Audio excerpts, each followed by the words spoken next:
romance anime. A genre that can be tough to get into for most people, you know.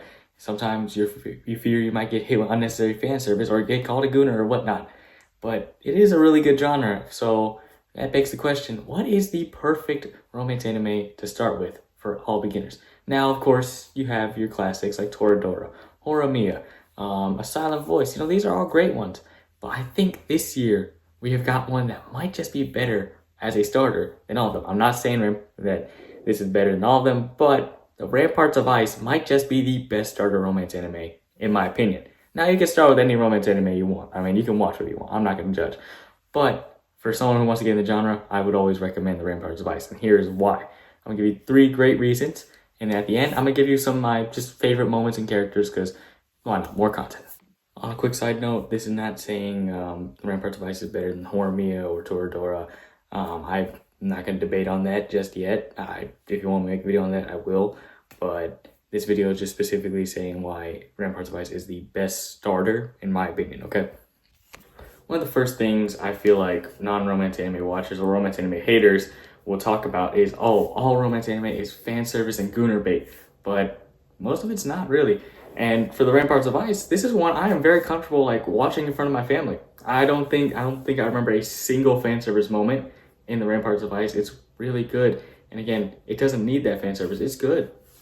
Like, there's no doubt in my mind, like, this is one I could recommend to anyone and not be worried, like, oh, they're gonna think I'm weird or think I'm just a gooner because I watch this show. With this lack of fan service, it can help, you know, remove kind of the stigmatism that all romance anime is. It's gooner bait and loser bait and whatnot. That really changes that and makes it, again, great for beginners who don't know how to really get into the genre. Because, again, it's such a good genre. And I feel like a lot of people are missing out because of this stigmatism that, oh, you know, it's just gooner bait. But in reality, most of it's not. And obviously, there are some. We're not going to, you know, go too deep into that. But I'm sure, you know, all of us have taken a dip into it, you know. Hey, listen, I'm not going to say I don't dislike fan service at times, but I don't not enjoy it, okay? We can all admit that we enjoy it to some degree, I feel like. The second reason why I'd recommend this romance anime to a beginner is that the main cast of characters is really freaking good. I mean, whether it's Koyun, Miki, Yota, Minato, all these guys are all really freaking good. None of them are perfect characters, you know? They all have their own, like, specific problems and, you know, different aspects that make them interesting, right? You can't just give a perfect character and expect, oh, this is just, hey, I'm gonna love it. No, you need problems so you can develop the character, and they do a great job, especially with the pacing of how they're developing each character. Take Koyun, for example. She started as the introvert, right? She didn't really have many friends, or really had any friends other than Miki, or she eventually, you know, because of experiences in middle school, put up these walls, you know, to not become friends with anyone except for Miki, and then eventually Minato breaks some of those barriers. She becomes Ryota first, and then Minato later. And it's just, again, a fun development that we see throughout these 14 episodes. It's really nice. Is it slow? Not really. I think they definitely paced it correctly, though. I think that the development with Koyun was really good and, again, really fun to watch. I can't wait for season 2 because we really get to see her, again, go out of that original introvert barrier eventually. We see her do that a couple times in season 1, but when season 2 comes out later this year in October, it's going to be amazing.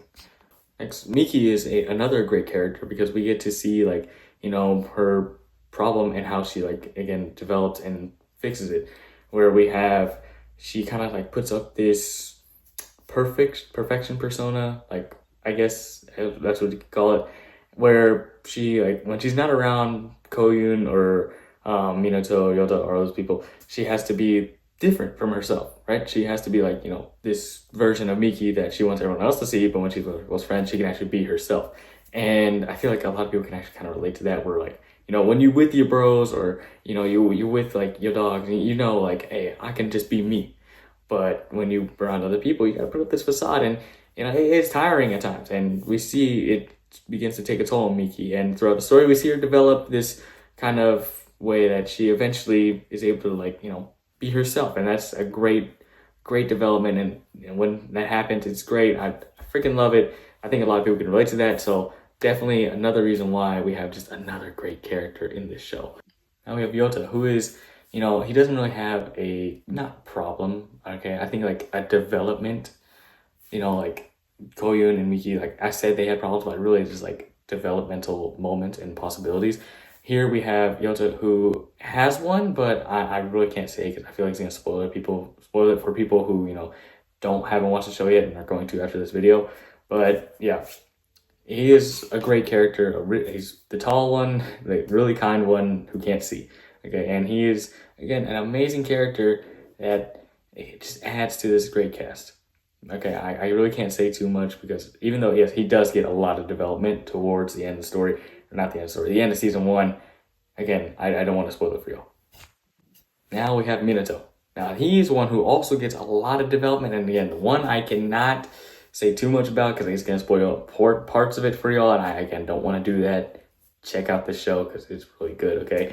But he is like, you know, kind of the popular dude, okay? He's the loud one. He talks to everyone. He's friends with everyone. So when he like tries to befriend Koyun, guess what?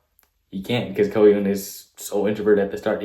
She is fearful of people like this because she's been hurt in the past, you know. And again, we see this again development between Koyun and Minato. That's a great friendship and a great bond that they get, and it's just really freaking good. Okay, yeah. So that's another reason why the characters, I love them all. I'm sure if you watch it, you're gonna love them all too. Of course, those four are the main characters. We do have other side characters that are really good too. Some that we absolutely despise, Momoka. But you know, like I said, that main cast is really good. And of course, we have the others. It's all great. The character's amazing. Develops the story well. And another thing is like, no one really is a true comic relief character because you don't need that. They again develop these characters so much that they have their funny moments. You don't need to be, you know, having this character that is made only for the jokes or just make jokes because these characters, if you just put them in good scenarios that are funny and entertaining, you're not going to be bursting out laughing like you're watching Love is War or something. But it's again funny because you know these characters a lot. They develop them well, they write them well, and that's what Ramparts of Ice does so well. And that's just another reason why it's a great starter and just a great anime in general. Now, the third reason why I recommend, you know, Ramparts of Ice is a good beginner romance anime is there's good tension and good drama. You know, for some of these new romance animes, like I Made Friends Second Period Drama Class, that was a really enjoyable one, right? There's a lot of cute moments, and there was a little bit of romantic tension, a little bit of drama, but it really was like, you know, it's still again really cute, really fun. Love the Second Period Drama Class. That's a great show.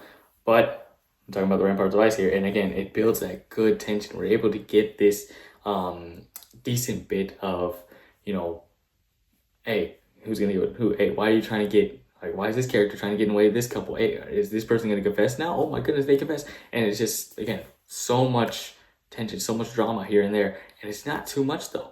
They're able to like get a good balance between the comedic moments, fun moments, where we're able to still get, you know, development with these characters. We also get decent bit of drama and development between each. I get such a good thing to have. A well-written version of a well-written story. And I can't wait for season 2. All right, though. So, you know, kind of a quick video today, y'all. I know that I didn't really talk about Ramparts of Ice too much, but I feel like, you know, I don't want to spoil it because there are a lot of great things that you should really experience on your own when you watch this for the first time. Again, there's so much great stuff. My video might not be the best when trying to recommend this show. If you know, have your own ideas, let me know in the comments. Like, hey, why do you love the Ramparts of Ice? Let me know. You know, for me, let's talk about some, you know, like I said at the start of the video, I was going to tell you some characters and stuff I love about the show. And one thing I do love about the show is the production, okay? They did a good job animating it. It's not like, you know, blue box levels of animation where we get these, like, incredibly beautiful scenes, right? It's just the fun art style. I mean, that's the thing. Like, it is limited a little bit by the art style. We can't get those, you know, blue box scenes where it's like 4K, like, oh, you know. But we do get, again, this art style. I love it. And I think, you know, Studio Kai did a good job animating it. Production wise, we got that music. Oh my goodness, I love the intro. People love to talk about the outro, and I absolutely love the outro too. But the intro, man, like, insane. Okay, and yeah, that outro, the build up to the outro, like, I'm sure you've seen clips of it on TikTok where we have that little, like, that insane piano that lasts like 30 seconds, and then bam, it gets into the outro. Like, ooh, like, you can't tell me you aren't hyped when you hear that too. Like, I guarantee you, anyone who's watched the show, you know what I'm talking about. But yeah, my favorite character is Koyuki. I think, like, she is a great character. I think her development is really good, and her eventual love story is developing really well. I like that a lot about her, and we see her a lot on screen. So yeah, if you have any other questions or anything else you want to know about this show, let me know in the comments. I will be happy to reply. I love reading your comments too. If you have any ideas on what other videos I should be making too, just let me know in the comments. I got you. I will be making a video next week about multiple about romantic animes that never got season 2 and need a season 2. So if you got one that you want me to watch and say, hey, does this deserve a season 2 or not? Again, let me know in the comments. With all that being said though, I'm the Anime Lifter. Hope you have a great day, and I'll catch you in the next one.